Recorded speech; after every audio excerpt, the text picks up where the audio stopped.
A viagem, depois de 14 dias, chegados a Anápolis, no dia 16 de julho de 1944, eu fui convidado pelo meu comandante de bateria, terceira bateria do segundo grupo, capitão José Maria de Andrada Serpa, para participar e chefiar o elemento precursor no desembarque em Nápoles, para preparar o acampamento da nossa unidade no local que estava designado em Bagnoli para nos receber.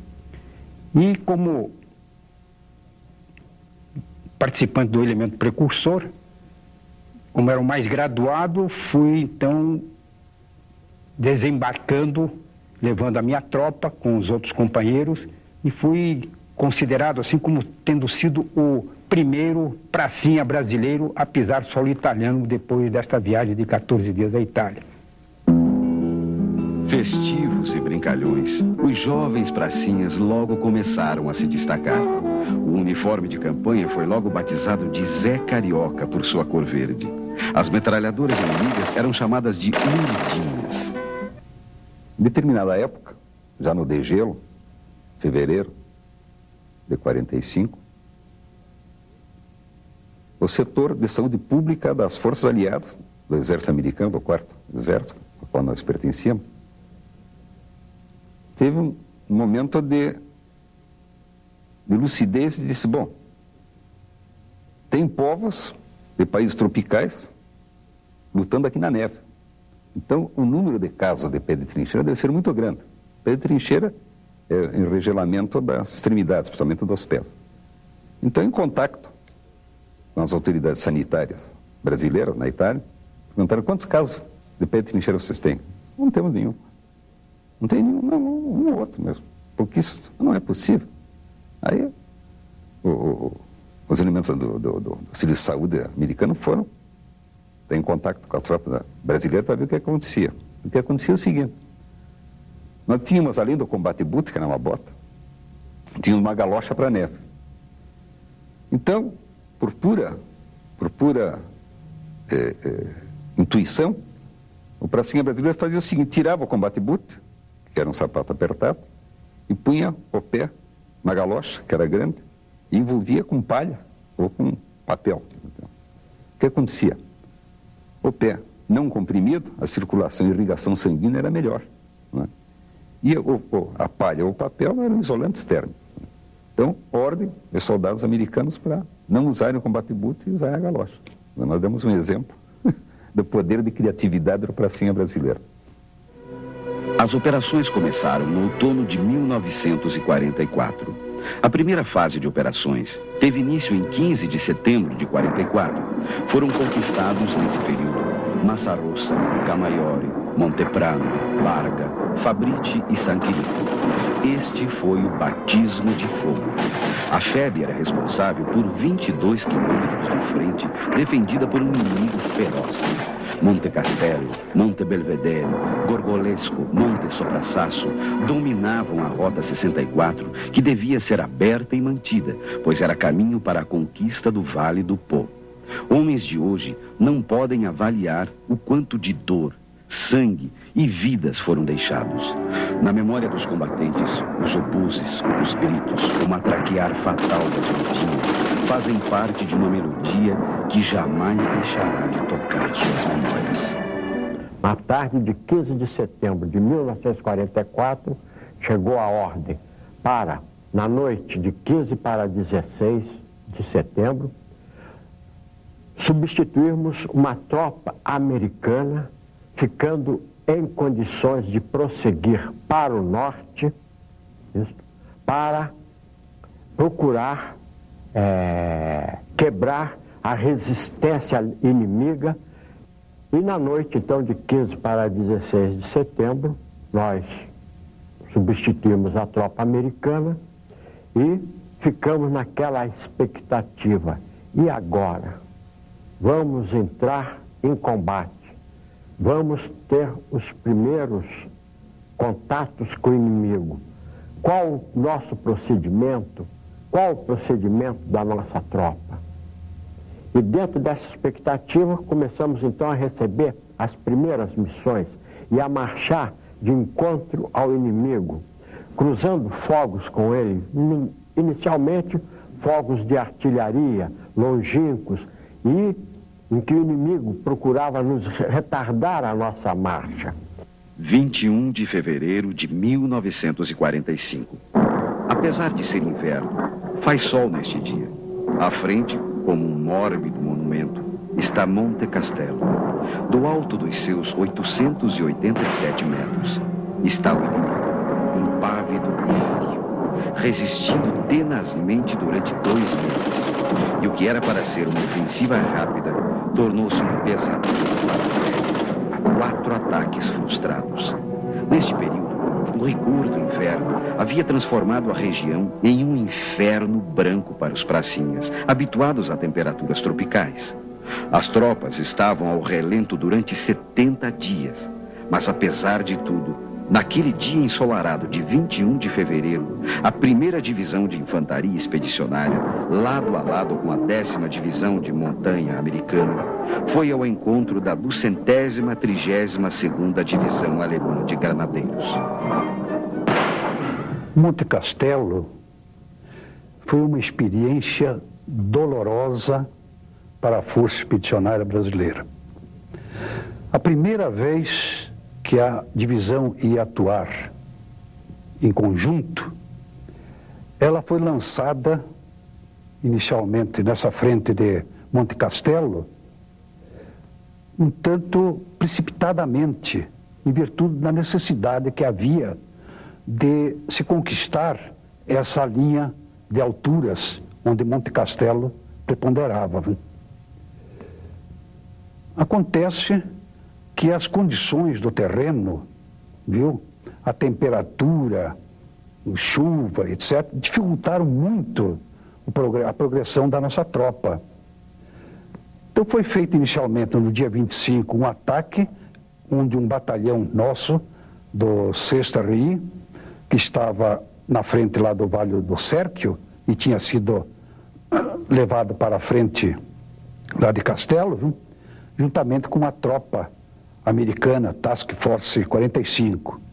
E eles chegaram a sair da base de partida, progrediram mais ou menos uns 200 a 300 metros, e o alemão não permitiu mais, comandante, fez uma resistência muito forte. Eles tiveram que regressar com diversas baixas. Cortando o vento, num silvo fino e agudo, ouvem-se os primeiros disparos de morteiro contra o inimigo. Depois, explosões. É a hora de avançar. São jovens que doam à humanidade o que eles têm de mais caro, a juventude. Na velocidade do primeiro disparo, deixam a juventude para trás, avançando para a maturidade conquistada no fogo do combate. Nas trilhas, escarpadas, encharcadas e frias, não param. Desta vez não haverá volta, apenas a vitória será tolerada. 21 de fevereiro veio o ataque de novo para nós fazermos o ataque. A nossa artilharia bombardeou o que pôde para deslocar os alemães de cima do castelo. E a nossa tropa gloriosamente lutou, subindo o morro, e acabou cercando, tomando do alemão o Monte Castelo, ponto máximo para eles, que eles não queriam perder de maneira nenhuma. Foi uma luta tremenda, viu? E nós, graças a Deus, conseguimos recuperar, porque daí praticamente o alemão estava vencido. 21 de fevereiro de 1945, 17 horas, 50 minutos. Ouve-se pelo rádio: estou no cume de Monte Castelo. A voz é do capitão Edo Jacob Blount, comandante da 1ª Companhia do Regimento Sampaio. Vitória final. Na 5ª tentativa, depois de mais de 2 meses de sofrimento, caía Monte Castelo. As palavras do coronel Manuel Tomás Castelo Branco definem bem o que significou esta vitória. O Monte Castelo não era um simples objetivo a conquistar, mas um desafio a enfrentar e uma vingança a executar, cujo desfecho ou seria a consagração apoteótica ou uma ruína acabrunhadoura. Primeira comunicação, viu, do capitão Iedo Jocal Blautz, que era o comandante da 3ª Companhia do 1º Batalhão do 11 que tinha chegado no topo de Monte Castelo. E disse, agora estamos aqui, agora só peço que me ajudem, eu estou hoje ouvindo aquelas palavras dele, eu não aguento mais, vocês mandem reforço, mandem munição, o nosso pessoal também está sem alimentação, etc. E tal, aquele apelo veemente. Aí o comandante do batalhão, o Major Uzeda, fez um apelo a Iedo, você mantenha-se aí, porque a vitória vai ser nossa e tal, e estimulando, enfim, e foi o que aconteceu. O pessoal se aferrou ao terreno, comandante, e aí os bombardeios do alemão começaram a se fazer sentir, até que o próprio capitão Iedo, nessa ocasião, teve sua perna estraçalhada por uma granada, né? O outro tenente Langoni, que era do meu grupo, o administrador avançado, estava com ele também, teve o pé decepado. Ainda havia muita luta pela frente. Batizados no fogo da batalha, curando as feridas e enterrando seus mortos, os pracinhas continuavam o avanço. O inimigo, pronto para qualquer combate, passa a temer a febre. A propaganda nazista aumentava esse temor. Esse medo transforma os soldados alemães em um inimigo ainda pior. Nós se deslocamos de Monte Castelo e fomos para Belvedere, onde estava a 10ª Divisão de Montanha, onde nós fomos substituir eles lá. Então, nós ficamos em Belvedere, né? Ficamos lá, acho que uns 8, 10 dias em Belvedere, depois se deslocamos para Montese. Castelnovo, Montese, Casteldaiano. Palmo a palmo a FEB avança. Apoiados pela FAB, que dá cobertura aérea, vão calando a tensão mortal das gordinhas que encontram. Montese está à frente. O caminho da Via Porretana transforma-se em Via Crucis. Nós continuamos com o nosso avanço. E chegando lá numa casa dos alemães, que estavam lá, assim, vamos dizer, o ataque rápido que nós fizemos lá, né? Então, os alemães tinham a sopa dentro do prato, as cartas que estavam escrevendo para os familiares dele. Não deu tempo nem de comer a sopa dele, porque o ataque nosso foi muito rápido, né? E deixaram tudo em cima da mesa, as cartas pelo começo, caneta e tudo. A proporção, então, que os alemães iam se retraindo, né? O nosso avanço foi tão rápido que não deu tempo de pegar os que pertenciam dentro daquela casa deles ali. Primavera de 1945. O inimigo, entrincheirado nas construções medievais de Montese, impede o avanço da FEB. Mas, apesar de todo o cansaço, o comando do 1º Batalhão do 11º Regimento de Infantaria não desiste e invade a cidade. O dia é 14 de abril de 1945. A surpresa de Montese, realmente para as tropas aliadas, foi grande, porque não esperávamos que houvesse uma resistência tão forte do alemão. Eu me encontrava no observatório em Iola, o binóculo acompanhando, porque a minha missão era selecionar os bombardeios de artilharia necessários ao avanço da tropa. Quando as tropas entram na cidade, ela não mais existe.